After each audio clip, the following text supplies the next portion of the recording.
Hi everyone! Today I have a tutorial for you on the tubular bind off. The tubular bind off really makes the edges of your knitting project look neater and perhaps more professional than a traditional bind off, but it is a little bit more work. So that's why I'm going to make a tutorial on it. Specifically, this was inspired by the Diego cardigan. In the pattern, I use a tubular bind off on the sleeves. It is not absolutely necessary. You can work a traditional bind off, no problem, but I think it gives it just a little extra something special, makes it look a little bit tidier. So what you will need for the tubular bind off is, of course, whatever you're going to bind off.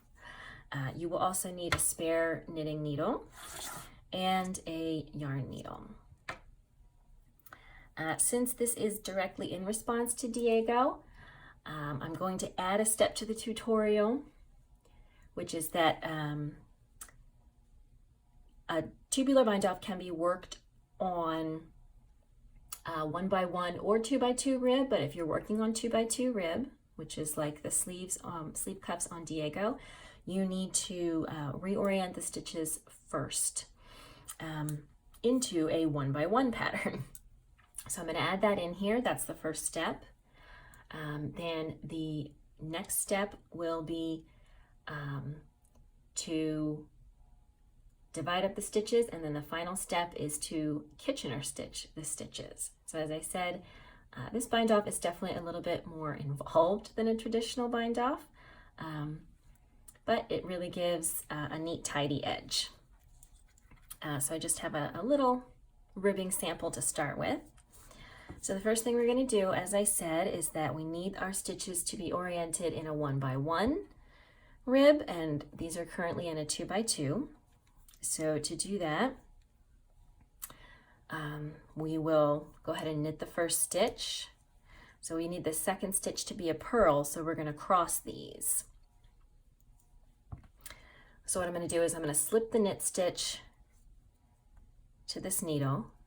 I'm going to knit the purl stitch. I'm going to purl the purl stitch.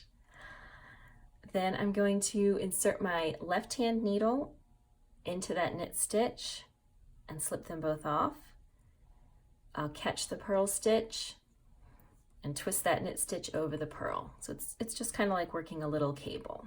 All right, so now we've got knit, purl, knit, and now we need to switch them again. So I'll slip the knit stitch, purl, then I'm going to again insert the left hand needle into the front of the knit stitch, slip them both off, catch the purl, and then go ahead and knit the knit. So I'm going to do this all the way across. And the key here is that you always want the stitch that you are slipping out of the way to move in front. So we always want this knit stitch to move in front of the next purl stitch. Since I'm working magic loop, I'm gonna just reorient here a little bit.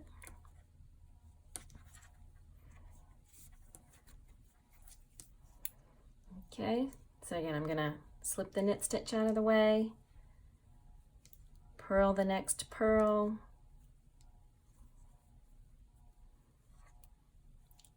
catch the slip stitch, catch the purl stitch, and just twist them. So you'll do that all the way around your sleeve cuff or sock cuff or whatever you may be working on until you get to the end and all of your stitches are oriented as knit one, purl one. Okay, so we made it to the end. Our last stitch is a purl. Success. All right, now So now our stitches are oriented. Knit one, purl one all the way around. And we're going to work 2 setup rounds.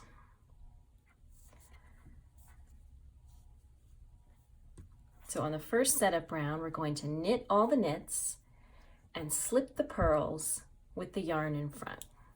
So knit, slip, knit, slip. Oops, see, I didn't slip. Slip, knit, slip, all the way around.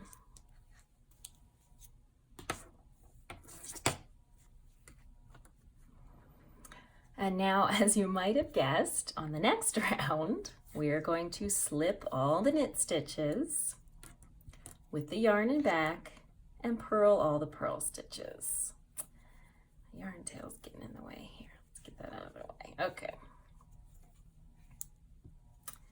So we're going to slip the knit stitch with the yarn in back, then bring the yarn forward, purl,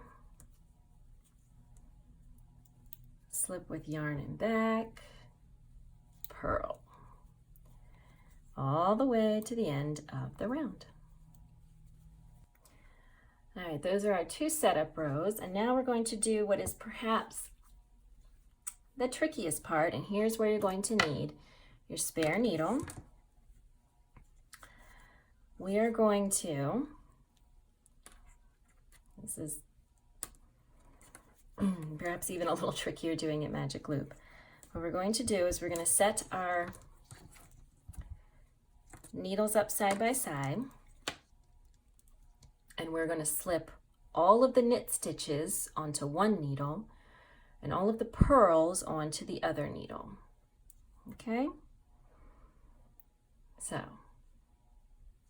knit onto this needle, purl onto the needle in the back, and then just alternate all the way around. So, knits onto the needle in the front, purls onto the needle in the back. And this might take a minute to get the hang of, but once you got it, you got it. All the way around. So we have knits on the front and purls on the back. Okay, so you can see this looks a little messy, mostly because I am doing this magic loop. But what we have are all of our knit stitches on one needle, which in this case is this smaller 16-inch circular, and all of our purls on the original needle.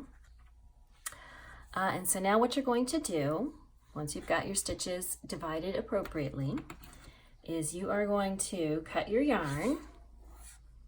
And this is just a little example, but you want to make sure you have enough yarn, probably more than you might usually use for your bind off. So make sure you've got plenty. We're going to put the yarn onto the yarn needle. And now we're going to Kitchener stitch. If you are a sock knitter, you're probably familiar with Kitchener stitch. I'm going to do a demonstration, but if you've never done Kitchener stitch before, you might want to look for something a little bit more comprehensive. So to start our Kitchener stitch, we take the working yarn and run it through the front stitch as if to purl, and then the back stitch as if to knit. That's the setup. Okay, and then we follow this pattern. Insert as if to knit, slip off, insert as if to purl, and then on the back, insert as if to purl, slip off, insert as if to knit. So we're going to keep doing that all the way around. Knit, slip off, purl,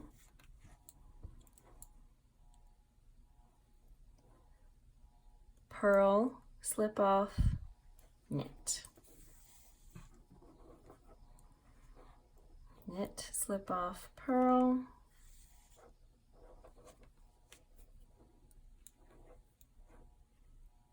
Purl, slip off, knit. Okay, you get to your last two. Knit, slip off, purl, slip off. Oops. All right, hold tight. And then you're going to just use the yarn needle to tighten this up at the end.